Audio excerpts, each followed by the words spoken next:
படுக்கிறத பத்தி நான் இப்ப தூக்கத்தை பத்தி பேசிட்டு இருக்கேன். படுக்கிறத பத்தி பேசல. படுக்கிறத பத்தி ஏற்கனவே தொப்புளை பத்தி பேசிட்டு இருக்கிற போது அப்பவே சொல்லியிருக்கேன். நீங்க அந்த இதை பாத்துங்க, எப்படி படுக்கணும் வைக்கணும் அப்படிங்கிறது.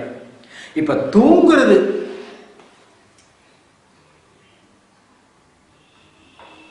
ஆகாய பலனை பெறுவதற்கு இந்த தூக்கத்துக்கு நமக்கு தூக்கத்துல பாருங்க, இப்ப சொல்லும் இல்லைங்களா, பொல்யூஷனா இருக்கு, காற்றெல்லாம் மாசுபட்டு விட்டது அப்படின்னு சொல்றோம். அப்ப நல்ல காத்துன்னு ஒண்ணு இருக்கிற அர்த்தம் தானே?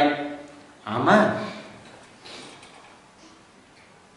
இப்ப சாப்பாடு இருக்கு, ஐயா அந்த ஹோட்டலா சரியில்லைப்பா, அவன் நேத்திக்கு வச்சு இந்த மாவெல்லாம் போடுவானப்பா. அப்ப சாப்பாட்டுலயும் தரமான சாப்பாடு தரமில்லாத சாப்பாடு இருக்குல்ல. தண்ணியா, ஐயா அதுல குளிக்கப்படாதப்பா, அவன் 4 நாளா ஒரே ஸ்விம்மிங் பூல்ல வச்சு அதே தண்ணியை வச்சுக்கிட்டு இருக்கானப்பா, தண்ணி மாத்துறதே இல்லப்பா, அதுல குளிச்சா கெட தண்ணியில குளிச்சா சீக்கு வந்துடும்ப்பா. அப்ப அதுலயும் நல்ல தண்ணி கெட்ட தண்ணி இருக்கு இல்லையா? அது போல தூக்கத்திலும் தரமான தூக்கம், தரம் குறைந்த தூக்கம் என்று இரு வகைப்படும். ஜீரணத்தில் எப்படி தரமான ஜீரணம் தரம் குறைந்த ஜீரணம்னு பேசணுமோ, அது போல தூக்கத்திலே தரமான தூக்கம் தரம் குறைந்த தூக்கம் என்று ஒன்று உண்டு. அப்படி ஒரு விஷயம் இருக்கிறது.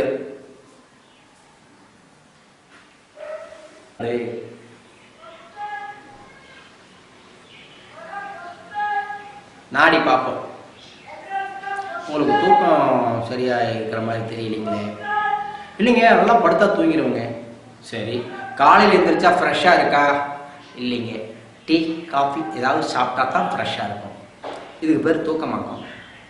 தரங்கெட்ட தூக்கம்யா, தரங்கெட்ட தூக்கம், தரம் குறைந்த தூக்கம். தரமான தூக்கத்துக்கு என்ன பண்ணணும்?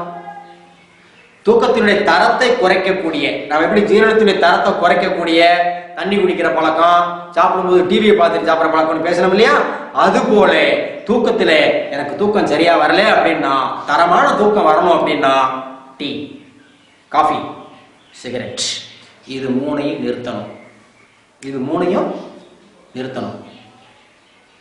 குறிச்சு வச்சுங்க. வெத்தலை பாக்கு போடுறதை பத்தி பேசணுங்கிறத குறிச்சு வச்சுக்கோங்க. இந்த மூணு என்ன பண்ணுது?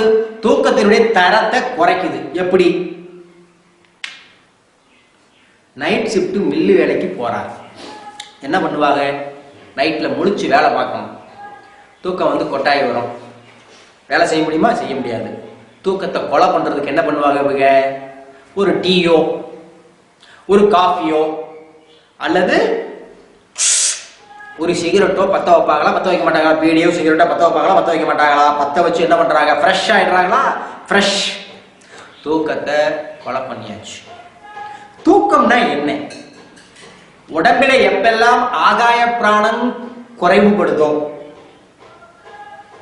அதாவது மனோசக்தி செலவாகிறதோ, தூக்கம் என்பது ஆகாய பிராணனை பெருமுறை. ஆகாயம் என்பது மனதின் மூலக்கூறு.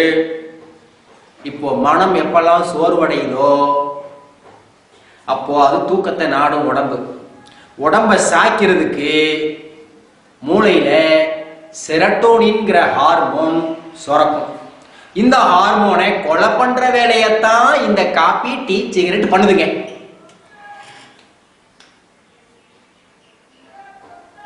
இப்படி மூளையில சுரக்கிற ஒரு ஹார்மோனை கொலை பண்ணிக்கிட்டே இருந்தது அப்படின்னா தூங்குவானாங்க? தூங்கலைன்னா ஆகாய பிராணம் கிடைக்குமா? நைட் ஷிஃப்ட் வேலை பார்க்குறவங்க வராங்க, சிரிச்சு பேச மாட்டாங்க. இந்த நைட் ஷிஃப்ட் வேலை பார்க்குறவங்க, தூக்கம் குறைவா தூங்குறவங்க சிரிச்சே பேச மாட்டாங்க. ரொம்ப ரேர். அதுல அவங்க தரித்திரமா தான் இருப்பாங்க. அன்பே சுரக்காது. தப்பா நினைச்சுக்காது. நல்லவங்க நிறைய பேர் இருக்கிறாங்க. அது வளர்ப்பு முறைகள் தான் இருக்கு. குறைந்தபட்சம் பாருங்க,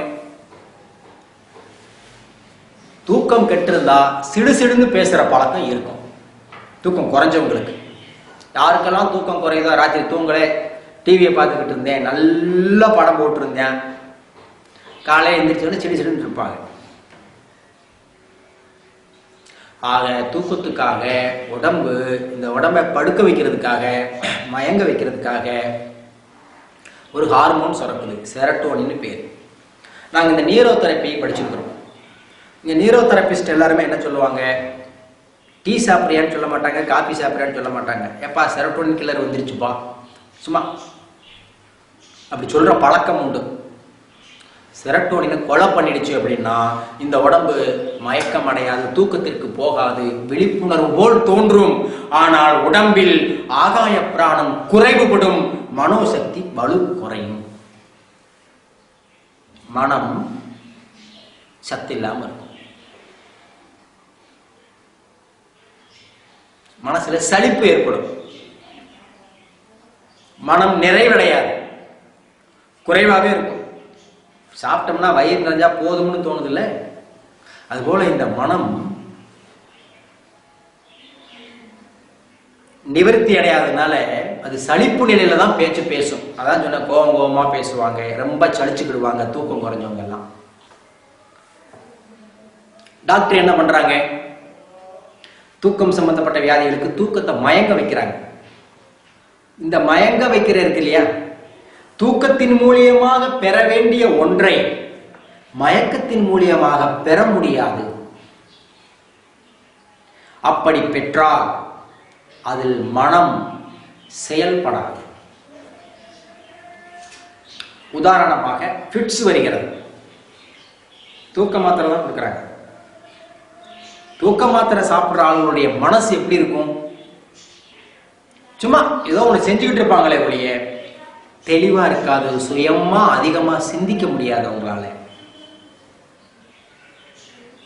ஆகையினால தூக்கத்தின் மூலியமாக பெற வேண்டிய ஒன்றை மாத்திரைகள் சாப்பிட்டு, தூக்க மாத்திரை சாப்பிட்டு, தூக்க மாத்திரை சாப்பிட்டாச்சுன்னா அது தூக்க மாத்திரை தூங்க வைக்காது, மயங்கத்தான் வைக்கும், மயக்கத்துல தான் இருக்க வைக்கும்.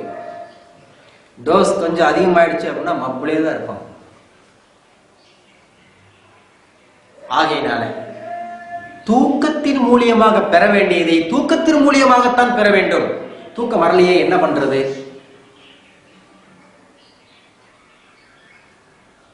தூக்கம் வரலையே என்ன பண்றது? அவன் சரியாவே சாப்பிடாம இப்ப காய்ச்சலே வந்துருச்சு. காய்ச்சல் வந்தாலும் சாப்பிடக்கூடாது, காய்ச்சல் சரியானதுக்கு அப்புறம் தான் சாப்பிடணும். அதுபோல தூக்கம் சரியா வரல அப்படின்னா பொறுமையா பெட்டில கண்ணு மூடி படுத்திருக்க பழகிக்கணும். நாளையில தூக்கத்தை எப்படி சரி பண்ணணுமோ, அதுக்குரிய ஹார்மோன் என்சைம் எப்படி சுரக்கணுமோ, அது உடம்புக்கு அந்த அறிவு இருக்கு, அது தன்னைத்தானே சரி பண்ணிக்கிறோம். இல்லை கொஞ்சம் தியானம் பழகுங்க, ஒரு யோகா பழகுங்க, குயிக் ரிலாக்ஸேஷன் டெக்னிக்னு சவாசனம் சாந்தியாசனம் சொல்லுவாங்க, அந்த மாதிரி பழகுங்க, தூக்கத்தை பெருக்கலாம். அதை விடுத்து தூக்க மாத்திரை போட்டு சாப்பிட்டு பழகணும் அப்படின்னா தூக்கத்தின் மூலியமாக 100% எனர்ஜி கிடைக்குது அப்படின்னா மயக்கத்தின் மூலியமாக 20% எனர்ஜி கிடைக்கும். மனம் வளர்ச்சி அடையாது, குன்றிவிடும். வெளிநாட்டிலாம் தூக்க மாத்திரை சாப்பிட்டோம் பாதி பேர் அது விட்டா பைத்தியக்காரனா சுத்திட்டு இருக்கிறான். மனம் போராடி போராடி மயக்கத்திலிருந்து விடுபட்டு மறுபடியும் தூக்கத்துக்காக அழைத்து செல்வதற்காக மனம் தள்ளாடுகிறது. குடிபோதையில் மனிதன் தள்ளாடுவது போல தூக்க மாத்திரை சாப்பிட்டுட்டு தூக்க மாத்திரை விட்டவன் தள்ளாடுகிறான். அந்த மாத்திரையை தடையெல்லாம் பண்ணியிருக்கிறதா கேள்வி. செவிவழி செய்தி. நமக்கு நேர இங்கிலீஷ் படிச்சு நமக்கு தெரிஞ்சுக்கிற அறிவு நமக்கு பத்தாது. படிச்சவங்க நீங்க புரிஞ்சுக்கோங்க. ஆக தூக்கம் என்பதை தூங்கித்தான் பெற வேண்டும், மயங்கி பெறக்கூடாது. டீ, காபி, சிகரெட் இது 3 தூக்கத்துக்காக சுரக்கக்கூடிய ஹார்மோனை கொலை பண்ணுது. இப்படி கொலை பண்ணி பண்ணிக்கிட்டே இருந்தோம்னா, என்கிட்ட ஒரு கட்டுரை இருக்கு. மாதமாக இருக்கும், அதாவது மாசமா இருக்க கர்ப்பிணியா இருக்கக்கூடிய பெண் ஒரு நாளைக்கு 2 காபி சாப்பிட்டா 2 காபி சாப்பிட்டா கரு களையும் அபாயம் அவ்வளோ நல்லது, அவ்வளோ நல்லது. என்கிட்ட ஒரு கட்டிங் இருக்கு, எந்த தேதின்னு சொல்லவா? அவ்வளோ நல்லது. தினமணி பத்திரிகையில 22/1/2008 காபி குடித்தால் கருக்களையம்னு ஒரு கட்டிங் இருக்கு. அப்புறம் அதை முழுசா போட சொல்லுவேன். 2 கப்பு காபி பண்ற வேலைய 5 கப்பு டீ பண்ணுது. அவ்வளோ நல்லது. ஏன்? கரு வளரணும்னா ஆகாய பிராணம் தேவை. காபி குடிச்சா ஆகாய பிராணம் தடைபடும். காபி, டீ, சிகரெட் குடிச்சா ஆகாய பிராணம் தடைபட்டுச்சுன்னா கரு தங்காது. இன்னைக்கு பாதி பேரு குழந்தை உள்ளேங்கிறீங்க. Coffee, tea, cigarette, coffee, tea நிறுத்தணும் முதல்ல. அப்பதான் பண்ணக்கூடிய மருத்துவ முறைகள் கூட உங்களுக்கு பலனளிக்கும். இந்த ட்ரிப் அட்டன் பண்ணிட்டு இந்த ட்ரிப் சக்சஸ் ஆகல, அடுத்த முறை அட்டன் பண்ணுவோம்னு சொல்றாங்களே உடைய காப்பி டீயை நிறுத்திட்டு வாமான்னு சொல்ற அளவுக்கு அவங்கள்ட்ட என்ன பண்ணல, இன்னும் சயின்ஸ் கண்டுபிடிக்கலைங்க. நம்ம நாட்டில் இருக்கக்கூடிய மருத்துவர்களில் பாதி பேர் என்னன்னு கேட்டீங்கன்னா, வெளிநாட்டுக்காரன் என்ன சொன்னாலும் அதை அப்படி இன்டர்நெட்ல பார்த்து படிச்சுட்டு வாந்தி எடுக்கிற வேலை தான், சுயமா சிந்திக்கிற வேலை கிடையாது. தப்பா நினைச்சுக்காதீங்க. இல்ல சிந்திங்க, நீங்க சிந்திங்க.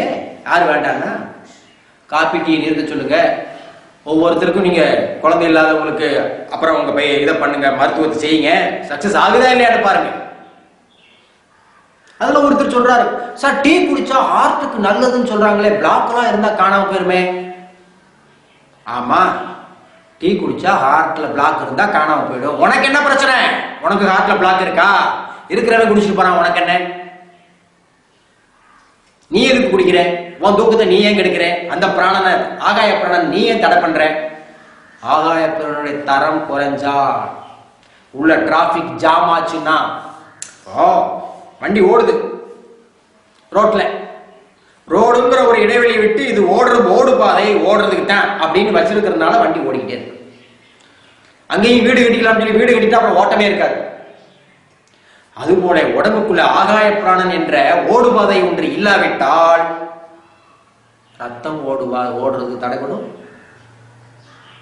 நிணநீர் ஓடுறது தடைப்படும், ஜீவகாந்த சக்தியுடைய ஓட்டம் தடைப்படும், பிராணசக்தி தடைப்படும். தூக்கம் குறைஞ்சதுன்னா ஆகாய பிராணம் கிடைக்காது. இந்த ஆகாயம் என்ற ஓடுபாதை உடம்புல இல்லைன்னா ஓடுபாதைகளை ஒழுங்குபடுத்த முடியாது. ஆகாய பிராணனால் மட்டும்தான் அந்த ஓடுபாதைகளை ஒழுங்குபடுத்த முடியும். மூத்திரப்பையில கல்லு, மூத்திர குழாயில கல்லு, தடை ஏன் ஏற்படுது? ஓடுபாதையில பிளாக் ஏற்படுது. தூக்கம் குறைஞ்சதுதான் காரணம். புரிகிறதா? புரிஞ்சுக்கிறதுக்கு முயற்சி பண்ணுங்க. தூக்கம் அவ்வளவு முக்கியம். கொஞ்ச நாளைக்கு தூங்கி பாருங்க, உங்க பாதி ப்ராப்ளம் சரியா போயிடும். சாப்பாடெல்லாம் நீங்க சொல்ற மாதிரி நல்லா தாங்க சாப்பிடுறோம். நல்லா சாப்பிடுறதுன்னா வேற, நிறைய சாப்பிடுறதுன்னா வேற. நீங்க நிறைய சாப்பிடுறத சொல்லிட்டு இருக்கிறீங்க. நல்லா சாப்பிடுறதுன்னா கொஞ்சம் குறைவாகவும் சாப்பிடணும். அப்பதான் அதுல ஆகாய பிராணங்கிற ஒண்ணு தக்க வைக்க முடியும். அப்பதான் ஜீரணம் நல்லா இருக்கும். இதுக்கு பேர் நல்லா சாப்பிடுறது. நல்லா சாப்பிடுறதுன்னா நான் 10 இட்லி சாப்பிடுவேனுங்க, அப்ப எல்லாம் அதுவா நல்லா சாப்பிடுறது இல்ல. சாப்பிடுறத பத்தி முதல்ல பேசியிருக்கேன். அப்படி சாப்பிடும். ஆக தூக்கத்தினுடைய தரத்தை குறைக்கக்கூடிய காபி, டீ, சிகரெட் குறைந்தபட்சம் முடியாத போதாவது இதை தவிர்த்துட்டு கொஞ்சம் பத்தியமா இருந்து பாருங்க. தூக்கம் நல்லா இருந்ததுன்னா உங்க ஆரோக்கியம் கண்டிப்பா நல்லா இருக்கும். தூக்கத்தை பத்தி நீங்க ஏதாவது கேட்கணுமா என்கிட்ட? எவ்வளவு நேரம் தூங்கணும்னு கேக்குறீங்களா? இது வழியே 3 நேரம் சாப்பிடுறதுல, இது வழியே எவ்வளவு நேரம் சுவாசிக்கிறோம்? 24 மணி நேரம். 3 24 டிவைட் பண்ணிக்கோங்க. 8 மணி நேரம் தூங்கணும். அதை தேவை ஒரு ஆராய்ச்சி இருக்குது. 8 மணி நேரம் தூங்குறவங்களுக்கு மெமரி நல்லா இருக்காமா, ஞாபகத்திறன் அதிகரிக்குதாமா. அது இவர் என்ன சொல்றது? எங்க தாத்தா அப்பவே சொல்லிவிட்டான்ல.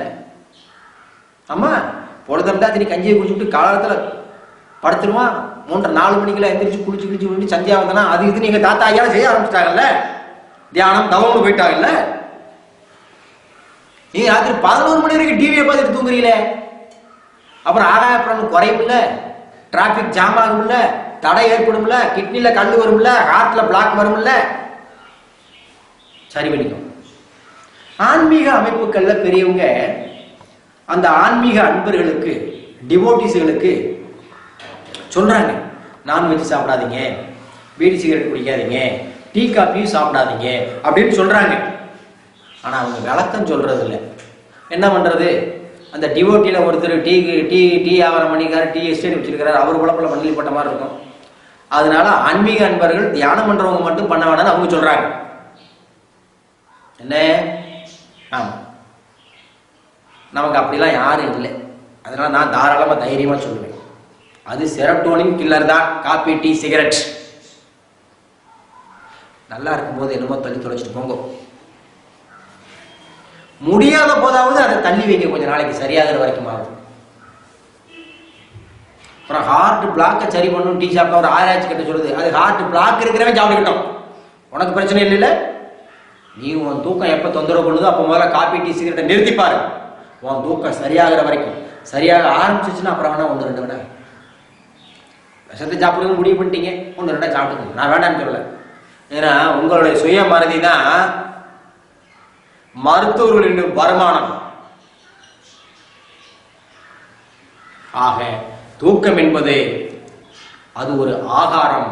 அதை பெறுவதற்கு அதை தூங்கித்தான் பெற வேண்டும். தூங்கி பெறுவதன் மூலியமாக மனம் செழுமை அடைகிறது, வளமை அடைகிறது. திருடுறவன் பூரா பாரு, மனசு கள்ள மனசு. அவன் பூரா தூங்க மாட்டான், ராத்திரி முடிச்சுட்டு இருப்பேன், பகல்ல தூங்குவேன். தூங்கி எந்திரிச்சு பாருங்க, நல்லவங்களா இருப்பீங்க. நல்லா தூங்கி பாருங்க, இன்னும் நல்லவங்களா இருப்பீங்க. ஏன்னா மனம் வளமை செழுமை அடையும். ஒரு செடிக்கு அப்பப்போ தண்ணி ஊற்றி உரம் போட்டால் எப்படி நல்லா வளமையா செழுமையா பூச்சி மருந்து அடிச்சு வச்சா அவ்வளோ, அதுபோல ஒழுங்கா தூங்குறவங்க எல்லாருமே நல்லா இருப்பாங்க. ராத்திரியில் பயந்த படம் பயந்த சினிமாவெல்லாம் பார்த்துக்கிட்டு தூங்குறது, ராத்திரி 9 மணிக்கு மேலே டிவியை போட்டு பார்த்துக்கிட்டு குடிச்சுக்கிட்டு அதே நிலப்படம் படுக்கிறது தூக்கத்தை கெடுக்கிறதுக்கு சமானம் தான். டீ காப்பி குடிச்சிட்டு படுக்கிறதுக்கு சமானம் தான். என்கிட்ட ஒருத்தர் வந்தார், சார் எனக்கு தூக்கமே வர மாட்டேங்குது சார், ஆனால் கண்ணு முடிக்கவே முடியாது சார். கதவுக்கு பக்கத்தில் ஆடு மாடு போனால் கூட சத்தம் கேட்கும் சார், ஆனால் தலைவலி எந்நேரம் இருக்கு சார். அப்படிங்களா, சரி, அதான் சார் என் பிரச்சனை. சரி, நான் என்ன பண்ணணும்? சரி பண்ணுங்க சார். ஓ அப்படியா, நான் சரி பண்ணணுமா? சரி, அப்பா காடை போடுப்பா, அந்த ஃபீஸை வாங்கி வச்சு.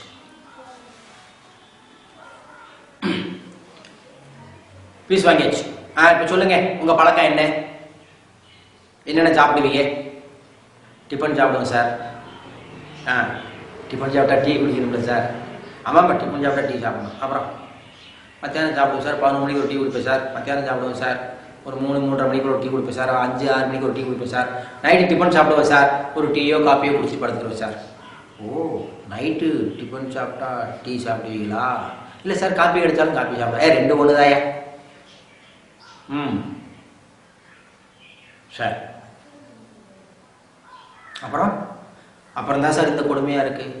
அப்போ ஒன்று செய்யுங்களேன், முதல்ல பத்தியம் கேளு. டீ காப்பி சிகரெட்டு சாப்பிடக்கூடாது. சார் டிஃபன் சாப்பிட்டு எப்படி சார் ஒன்றுமே சாப்பிடாம எப்படி சார் இருக்கிறது? ஒன்றுமே சாப்பிடாம நான் எப்போ சொன்னேன்? டீ காப்பி சிகரெட்டு தான் சாப்பிடக்கூடாதுன்னு. சார் அப்போ ஹார்லிக்ஸ் சாப்பிடலாமா சார்? சாப்பிடு. போன்விட்டா சாப்பிடு, அது ஓஞ்சௌரியம், வசதியை பொறுத்தது. வெறும் பால் சாப்பிடலாமா சார்? சாப்பிடு. பால் எப்படி சாப்பிடணும் அப்புறம் நான் சொல்கிறேன். சில பேர் பாதி பேர் ஊருக்கு பாலே சாப்பிடக்கூடாதுன்னு சொல்லிச்சிங்க, நான் சொல்லித்தரேன் பேசாமல். டீ காப்பி நிறுத்தினவொன்னே ஒரே நாளில் சரியாக போச்சு.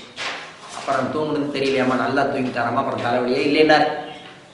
ஒரு 2-3 சிட்டிங் ட்ரீட்மெண்ட்டுக்கு வந்தார், ப்ராப்ளம் சரியாக போச்சு. அதான் பத்தியம், டீ காப்பி சாப்பிடக்கூடாது, சரியா போச்சு. இந்த பால் சாப்பிட்டா நல்லா தூக்கம் வரும். நான் ஒரு நாளைக்கு காலையிலையும் பால் சாப்பிட்றேன், சாயந்தரம் நைட்டுக்கும் சாப்பிடுவேன். பால் ஏன் சாப்பிடக்கூடாதுன்னு டாக்டர் சொல்றாங்க? பாலுடைய டென்சிட்டி வேற. டென்சிட்டியான்னு தெரியல, அது பார்த்துக்கோங்க, நான் படிக்காத, நீங்க பார்த்துக்கங்க, புரிஞ்சுக்கோங்க. வயிற்றுல சுரக்கிற ஹைட்ரோகுளோரிக் ஆசிடுடைய pH லெவல் இருக்கு இல்லையா, ஆடு மாடு அந்த மிருகங்களுக்கு உடைய pH லெவல் வேற, மனிதர்களுடைய pH லெவல் வேற. பசுமாட்டு பால் குடிக்கிறதா இருந்தா அந்த டென்சிட்டியை குறைக்கணும், டைல்யூட் பண்ணணும் கொஞ்சம். அது கிராமத்தில் செய்வாங்க. பால் சுரக்காத தாய்மார்கள் குழந்தைகளுக்கு பசும்பால் வாங்கி பாதிக்கு பாதி தண்ணி விட்டு இந்த வாசம் பூவாமத்துருவம் அதெல்லாம் போட்டு அதோட டென்சிட்டியை குறைச்சி, திக்னஸை குறைச்சி குடிப்பாங்க. குழந்தைக்கும் கொடுப்பாங்க, அதுக்கும் தீரணம் பண்ணி அவங்களும் சாப்பிடுவாங்க, நல்லா இருக்காங்க. நாம நம்ம வீட்டில் வசதி இருக்குன்னு சொல்லிட்டு குழந்தை பாக்கெட் பாலை வாங்கிட்டு வந்து, அது பாலே கிடையாது. இதை கட் பண்ணிடுங்க. ஒரு பாலுன்னா என்ன இருக்கணும்? அதில் கொழுப்பு இருக்கணுமா வேண்டாமா? கொழுப்பை எடுத்துருவாங்களாமா, அது பாலா? பாலுனா என்னென்ன மனுஷன்னா என்ன இருக்கணும்? 2 கை இருக்கணும், 2 கால் இருக்கணும், 2 கண் இருக்கணும், மூக்கு இருக்கணும். 2 கண் இல்லைன்னா மனுஷன் சொல்லுவான், குருட்டு பையன் சொல்லுவேன். ஒரு கால் இல்லைன்னா நொண்டி பையன்னு சொல்லுவேன். அது மாதிரி பாலில் வந்து கொழுப்பை நீக்கிடுவாங்களாமா, அப்புறம் அதெல்லாம் எடுத்துருவாங்களாமா, அது அப்புறம் கெடாம இருக்கணுமாமா, அதுக்காக ப்ரிசர்வேட்டிவ் கெமிக்கல் ஆட் பண்ணுவாங்களாமா. இதுக்கு பேர் பாலாமா. இதை குடிச்சா அப்புறம் கெடுதல் வரத்தானே செய்யும். பால் குடிக்கணும்னு முடியாச்சுன்னா சைக்கிள் பால். அவங்க என்ன பண்ணுவாங்க, கொஞ்சம் தண்ணி விட்டுருப்பாங்க. இல்லை நம்ம நலன் கருதி தான், ஏன்னா நீங்க தண்ணி ஊற்ற மறந்துடுவீங்க பாருங்க, அதனால கொஞ்சம் தண்ணி விட்டுருப்பாங்க. நீங்க கொஞ்சம் தண்ணி விட்டுருக்கீங்க, கலந்து டென்சிட்டி கொஞ்சம் கொதிக்க வச்சிங்கன்னா அதனுடைய திக்னஸ் டென்சிட்டி கொஞ்சம் குறைஞ்சு போயிடும். நம்ம பிஹெச் ஹைட்ரோகுளோரிக் ஆசிட் பிஹெச் அதோட லெவலுக்கு அதை ஈக்குவல் பண்ணிடும். அப்புறம் அந்த பால் குடிச்சோம்னா கெடுதல் கிடையாது. பாக்கெட் பாலுக்கு நான் விளக்கம் சொல்லலை, அது எனக்கு தெரியாது. சைக்கிள் பால் வாங்கிக்கலாம், ஏன்னா அது கறந்துடும். பாக்கெட் பாலில் கிருமி இதை விட ப்ரிசர்வேட்டிவ் கெமிக்கல்லாம் ஆட் பண்ணுறாங்களாமா. அந்த கெமிக்கல்லாம் நம்ம உடம்புக்கு தேவையில்லாதது. அதனால சில கெடுதல் கூட வரலாம், வராமல் இருக்கலாம், எனக்கு தெரியாது. ஆனால் சைக்கிள் பாலில் ப்ரிசர்வேட்டிவ் கெமிக்கல்லாம் ஆட் பண்ணுறதில்ல. காலையில் மத்தியானம் கறந்துட்டு சாயந்தரம் கொடுக்குறாங்க, தண்ணி கலந்துருப்பாங்க. கலந்துட்டு போட்டுமே நம்ம அக்கா நம்ம அத்தா நம்ம பெரிய பையன் சித்த பையன் வச்சுட்டு போறாங்க. அவன் புனைச்சிட்டு போட்டுமே, தண்ணி ஊற்றி பச்சு போட்டுமே. எங்க நீ மறந்துட்டீங்கன்னா அதை விட கெடுதல். அவன் பாதி ஊற்றிடுவான், நீ பாதி ஊற்றிக்கோ. அதை தண்ணி இதை ஒதுக்கக்கூடாது, அது குழ குழன்னு இருக்குன்னு அதை சேர்த்துக்க கூடாது. அதுக்கு சொல்ல வரேன் பால். இதை பற்றிய விஷயம் எனக்கு இவ்வளவுதான் தெரியும். பால்ல பாருங்க, இந்த சாப்பாட்டில் பாருங்க, நம்ம அந்த சத்து சேர்த்துக்கணும், இந்த காய் சேர்த்துக்கணும், இப்படி வகை வகை வகையா பேசுறமே ஒளிய, வகை வகையா பேசுறமே ஒளிய, நாம ஒழுங்கா சாப்பிட்றோம்னா இல்லை. ஆகையினால தூக்கத்துக்கு நம்ம எங்கேயோ போயிட்டு இருக்கிறோம். தூக்கத்துக்கு தூக்கம் நல்லா இருக்கணும்னா டீ காபி சிகரெட்டை விட்டுருங்க. தூக்கம் தொந்தரவா இருக்கிறவங்க, தொந்தரவா இல்லை அப்படின்னா, எனக்கு தூக்கம் தொந்தரவு இல்லை நல்லா இருக்கு அப்படின்னு நீங்க நினைச்சீங்கன்னா, காலையில எந்திரிச்சா ஃப்ரெஷ்ஷா இருக்கணும். டீ காபி சிகரெட்டு குடிச்சு விட்டு ஃப்ரெஷ்ஷா இருக்கக்கூடாது. அப்படின்னா உங்க தூக்கம் சரியில்லைன்னு அர்த்தம். தரமான தூக்கத்துக்கு வழிவகுத்துக்கோங்க. படுக்கும் பொழுது இடதுபுறம் சரிஞ்சு படுத்துக்கணும். தூக்கம் சரியா வராதவங்க 4 சுவாசத்தை கவனிங்க. நேர படுத்து 8 சுவாசத்தை கவனிங்க. வலதுபுறம் சரிஞ்சு படுத்து 16 சுவாசத்தை கவனிங்க. அப்புறமா உங்க சௌரியம் போல தூங்கிட்டு 99, 98, 97ன்னு சொல்லிக்கிட்டே வாங்க. இது ஒரு 10 நாள் பயிற்சி பண்ணீங்க அப்படின்னா ஆட்டோமேட்டிக்கா உங்க தூக்கம் நல்லா வர ஆரம்பிச்சிடும். தூக்கத்தின் மூலியமாக பெற வேண்டியதை தூக்கத்தின் மூலியமாகத்தான் பெற வேண்டும். மனைவி கிட்ட இருந்து பெற வேண்டியதை மனைவியிட தான் பெற வேணும். ஆத்தாட்ட பெற முடியாது, வேற பெண்மணிகிட்ட பெற முடியாது. அதுபோல தூக்கத்திலிருந்து பெற வேண்டியதை தூக்கத்தின் மூலியமாகத்தான் பெற வேண்டுமே ஒழிய தூக்க மாத்திரை சாப்பிட்டுவிட்டு மயக்கத்தின் மூலியமாக பெற முடியாது என்பது நமது கருத்து. ஓகேவா? தூக்கத்தை பத்தி புரிஞ்சதா? ஆகாய பிராணம் நல்லா இருந்தா தான் ஆயுஷே அதிகரிக்கும். ஜாக்கிரதை, எச்சரிக்கை, பார்த்துக்கோங்க.